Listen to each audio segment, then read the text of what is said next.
देखिए, प्रशांत किशोर कई मैसेज देना चाह रहे हैं। पहला मैसेज तो ये, प्रशांत किशोर हालांकि अपने बयानों में कह भी चुके हैं कि बांकीपुर सीट को उन्होंने इसीलिए चुना क्योंकि वो मैसेज बिहार में देना चाह रहे हैं कि कोई भी सीट किसी पार्टी की जागीर नहीं होती है।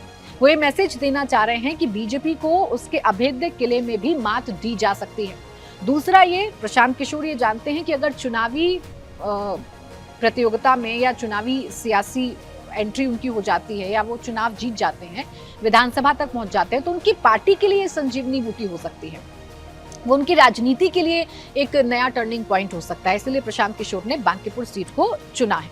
हालांकि बीजेपी ने प्रशांत किशोर को भी कमजोर करने की कोशिश की है। चुनावों से ठीक पहले प्रशांत किशोर के कई करीबियों ने जनसुराज का दामन छोड़कर भारतीय जनता पार्टी का दामन थाम लिया है। वो बीजेपी में शामिल हो गए हैं ताकि प्रशांत किशोर का जो मनोबल है या उनका जो कॉन्फिडेंस है उस पर कहीं ना कहीं वार किया जाए। ये बीजेपी की रणनीति है जो इस वक्त बांकीपुर को देखकर समझ में आ रहा है। वरिष्ठ नेताओं को जिम्मेदारी दी गई है भारतीय जनता पार्टी की तरफ से, ये भी मैंने आपको बता दिया। और प्रशांत किशोर ने सीट को क्यों चुना है ये भी अब आपके समझ में आ गया है, क्योंकि प्रशांत किशोर ये मैसेज देना चाहते हैं कि किसी भी सूरत हाल में कोई भी सीट किसी भी पार्टी की जागीर नहीं हो सकती है। अब बीजेपी के लिए सीट नाक का सवाल क्यों बनी हुई है? तो पहली वजह तो बड़ी साफ साफ है, क्योंकि ये सीट 1995 से भारतीय जनता पार्टी जीतती रही है। दूसरी वजह, ये नितिन नबीन से जुड़ी हुई सीट है। नितिन नबीन जो पहले बांकीपुर सीट तक सीमित थे, वो नितिन नबीन अब बीजेपी के राष्ट्रीय अध्यक्ष बन चुके हैं।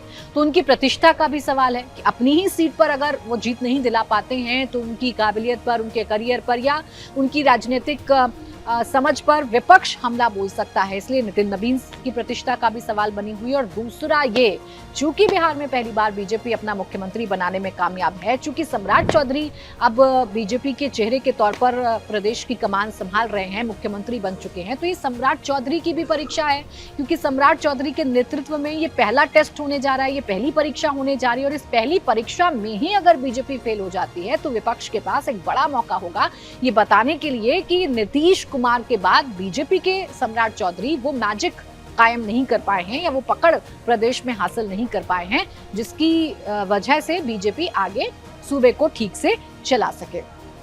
तो कुल मिलाकर दो बड़े संकेत बड़े साफ दिखाई दे रहे हैं बीजेपी की रणनीति में। पहला ये कि उम्मीदवार की बजाय फिलहाल संगठन को केंद्र में रखकर बीजेपी चुनाव लड़ रही है, और दूसरा ये, बड़ी सभाओं से ज्यादा बूथ लेवल पर इस वक्त कार्यकर्ता प्रचार कर रहे हैं। बड़े बड़े नेताओं को इस वक्त मैदान में उतार दिया गया है ये चुनाव जिताने के लिए। देखिए, इस सीट का एक दिलचस्प फैक्ट ये भी है कि इस सीट पर जो वोटिंग पैटर्न है या इस सीट का जो वोटिंग काउंट होता है या वोटिंग प्रतिशत होता है वो काफी कम रहता है। 40%, 50%, 60% यहाँ का जो पैटर्न है वो रहता है।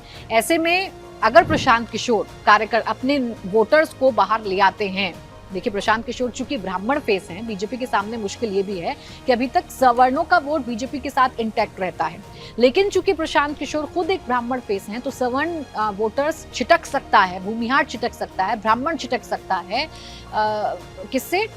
भारतीय जनता पार्टी से। इसीलिए बीजेपी अपनी रणनीति को इस तरीके से बना रही है ताकि उनको नुकसान ना हो।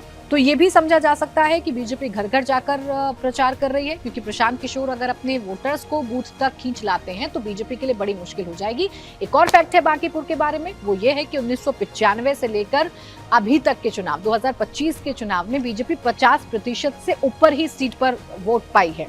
तो ऐसे में बीजेपी के पास ये भी चुनौती है कि 50% की कैप को नीचे नहीं होने देना है, इसमें इजाफा ही करना है, मार्जिन को भी बढ़ाना है, और ये जीत किसी भी तरीके से बीजेपी जीतना चाहती है। और प्रशांत किशोर भी उतनी ही मजबूती के साथ ये चुनाव लड़ रहे हैं।